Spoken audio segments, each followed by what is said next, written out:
नमस्ते सदा वत्सले मातृभूमि, जय हिंद दोस्तों। मैं किशन आप सबका स्वागत करता हूं। तो चलिए शुरू करते हैं आज के डिफेंस समाचारों को। बढ़ते पहले डिफेंस अपडेट की तरफ। दोस्तों, भारतीय सेना लगातार अपनी ताकत को बढ़ा रही है और ऐसे में अब भारतीय सेना ने इमरजेंसी खरीद के तहत 7,600 करोड़ रुपए के अनुबंध पर हस्ताक्षर किए हैं और कुल मिलाकर 49 यानी कि 39 योजनाओं का अनुबंध किया गया है। और सबसे बड़ी बात यह है कि ये स्वदेशी हथियार होंगे। कहा यह जा रहा है कि भारत अपनी रक्षा और राष्ट्रीय सुरक्षा चुनौतियों से निपटने के लिए एक फ्लेक्सिबल और एडेप्टिव अप्रोच को अपना रहा है। कहा यह जा रहा है कि कम्युनिकेशन प्रणाली, एनर्जी सॉल्यूशन, व्यक्तिगत सुरक्षा उपकरण, एमुनेशन और सिमुलेटर, ड्रोन और काउंटर ड्रोन तक की क्षमताओं के लिए यह अनुबंध किया गया है। यही नहीं, रक्षा सूत्रों की तरफ से यह भी कहा गया है कि लॉजिस्टिक और nano drone, counter drone, light गोला बारूद, यूएवी लॉन्च सटीक guided missile, autonomous spectrum surveillance प्रणाली जैसी विशिष्ट तकनीकों की खरीद की जा रही है। एक चीज और मैं आपको बता दूं कि भारत ने 2 बार आपातकालीन शक्तियों को लागू किया है। पहली बार 2020 में गलवान संकट के बाद और फिर बालाकोट हवाई हमलों के बाद।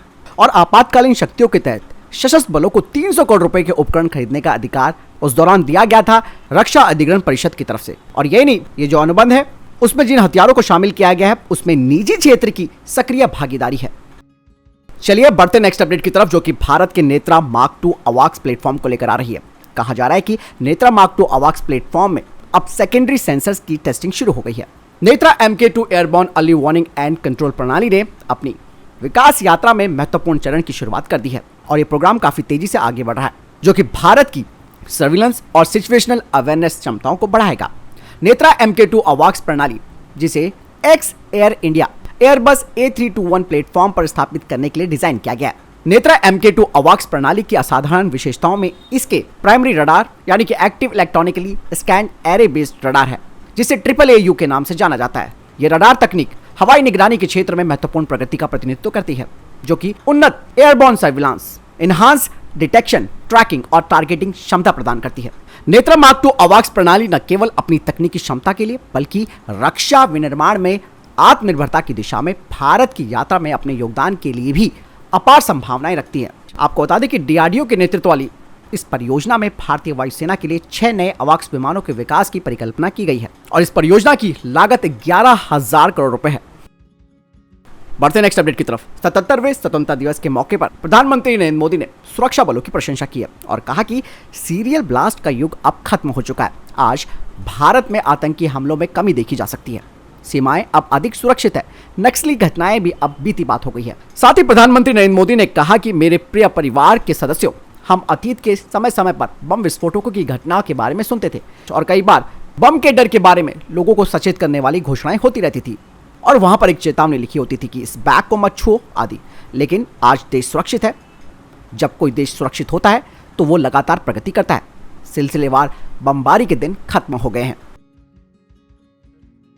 बढ़ते नेक्स्ट अपडेट की तरफ। आजादी के 77वें साल के मौके पर हर साल की तरह इस साल भी 21 तोपों की सलामी दी गई। लेकिन दोस्तों, इस साल 21 तोपों की सलामी कुछ खास है, क्योंकि ये पहली बार है जब स्वदेशी तोपों से सलामी दी गई है। इस स्वतंत्रता दिवस पर मेक इन इंडिया के सपने को साकार करते हुए इस साल स्वदेशी 105 mm लाइट फील्ड गनों का इस्तेमाल किया गया। भारतीय सेना के अधिकारी की तरफ से कहा गया कि आज औपचारिक सलामी के हिस्से के रूप में 105 mm लाइट फील्ड गन से फायरिंग की गई। यह पहली बार है कि इन स्वदेशी बंदूकों का इस्तेमाल स्वतंत्रता दिवस समारोह में औपचारिक फायरिंग के लिए किया गया है। बढ़ते नेक्स्ट अपडेट की तरफ। दोस्तों, फ्रांस का डैसॉल्ट एविएशन अब अपनी एरोस्पेस इंडस्ट्री को वैश्विक स्तर पर आगे बढ़ा रहा है और उन्होंने संयुक्त उद्यम यानी कि ज्वाइंट वेंचर पर अपना ध्यान केंद्रित कर दिया है। अब कहा जा रहा है कि डैसॉल्ट एविएशन ने अपने joint venture Dassault Reliance aerospace limited joint venture में अनिल अंबानी के रिलायंस डिफेंस में स्टेक की खरीद की बात की है। आपको बता दें कि ज्वाइंट वेंचर मिहान स्पेशल इकोनॉमिक जोन नागपुर में एक अत्याधुनिक विनिर्माण केंद्र का संचालन कर रहा है और ये फैसिलिटी यानी कि ये सुविधा राफेल विमानों के लिए है, जिसमें कि इंजन डोर और कैनोपीज शामिल है। डैसॉल्ट एविएशन की नजर अब राफेल विमानों की असेंबली के लिए नागपुर फैसिलिटी का उपयोग करने की है। यही नहीं, भारतीय वायुसेना के MRFA टेंडर में राफेल एक मजबूत कंटेंडर भी माना जा रहा है। ऐसे में डैसॉल्ट एविएशन का कहना है कि अगर वो टेंडर जीत जाता है तो इससे भारत में एरोस्पेस क्षमताओं का बढ़ना तय है और यही नहीं, भारत ग्लोबल सप्लाई चेन में भी महत्वपूर्ण भूमिका निभाएगा। और दोस्तों, ये भी कहा जा रहा है कि पहला लोकली असेंबल किया हुआ जो राफेल फाइटर जेट है उसकी पहली फ्लाइट 2028 में होगी। Dassault aviation government to government deal करना चाहता है, जिसके तहत कम से कम 100 राफेल यूनिट की खरीद की जानी है और इस उत्पादन यानी कि इस प्रोडक्शन से परे नागपुर फैसिलिटी में मेंटेनेंस, रिपेयर और ओवरहॉल हब भी होगा राफेल एयरक्राफ्ट के लिए। यही नहीं दोस्तों, ये जो जॉइंट वेंचर है वो 2030 तक राफेल F4 और F5 वाले जो वेरिएंट हैं उनको भी तैयार करेगा। बढ़ते नेक्स्ट अपडेट की तरफ।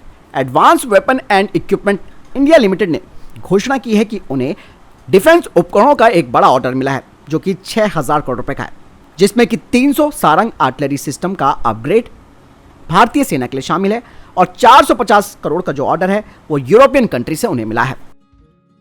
बढ़ते नेक्स्ट अपडेट की तरफ। दोस्तों, पहली 2 एडवांस तलवार क्लास की जो फ्रिगेट्स हैं उनका निर्माण रशिया के यंत्र शिपयार्ड में चल रहा है और ये अपने अंतिम दौर पर पहुंच चुका है और कहा जा रहा है कि इसके ट्रायल फेज अब जल्द ही शुरू होने वाले हैं। इसकी डिलीवरी 2024 में होगी। यही नहीं, इसके अलावा जो तीसरा और चौथा फ्रिगेट है वो गोवा शिपयार्ड में तैयार हो रहे हैं, जिनकी डिलीवरी 2026 और 2027 में होगी। बढ़ते नेक्स्ट अपडेट की तरफ।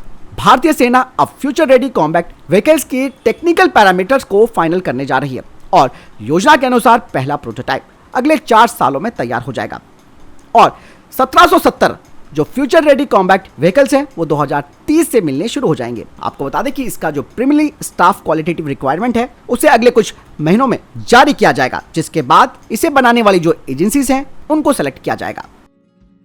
चलिए बढ़ते नेक्स्ट अपडेट की तरफ। मजगांव शिप बिल्डर के डायरेक्टर ने कहा कि उनका शिपयार्ड फ्रांस की फर्म नेवल ग्रुप के साथ बात कर रहा है 3 अतिरिक्त कलवरी क्लास की सबमरीन में नए इक्विपमेंट्स का सिलेक्शन करने को लेकर, जिसमें कि एडवांस टेक्नोलॉजी होगी और ये पहले की जो 6 स्कॉर्पियन क्लास के सबमरीन हैं भारतीय नौसेना के पास उनसे ज्यादा एडवांस और घातक होगी और इक्विपमेंट्स यानी कि उपकरणों को फाइनल करने का प्रोसेस अगले 6 महीनों में पूरा हो पाएगा। उसके बाद फिर इन 3 अतिरिक्त पनडुब्बियों के लिए प्राइस नेगोशिएशन किया जाएगा। बढ़ते नेक्स्ट अपडेट की तरफ। LAC के विवाद को सुलझाने के लिए भारत और चीन के बीच एक लंबी वार्ता चली। कहा जा रहा है कि कोर कमांडर स्तर के 19वें दौर की वार्ता में इंडियन डेलीगेशन ने देप्सांग मैदान और डैम चौक से जुड़े मुद्दों के समाधान पर खास जोर दिया। आपको बता दें कि ये जो मीटिंग हुई है वो LAC के पास भारतीय क्षेत्र में चुशुल मोल्डो में हुई। साथ ही ये भी कहा जा रहा है कि ये वार्ता करीबन 10 घंटे तक चली। हालांकि अभी तक कोई आधिकारिक बयान नहीं आया। कहा यह जा रहा है कि कोर कमांडर लेवल की वार्ता से एक दिन पहले दोनों ओर के स्थानीय कमांडरों ने भी बातचीत की थी। तो फिलहाल दोस्तों ये थे अभी तक के टॉप डिफेंस और स्पेस अपडेट्स। वीडियो के संबंध में कोई प्रश्न, जवाब या आपका कोई सवाल है कमेंट सेक्शन में लिखकर जरूर पूछ सकते हैं। ख्याल रखिएगा अपना। मिलता हूं नई जानकारी के साथ। जय हिंद, वंदे मातरम।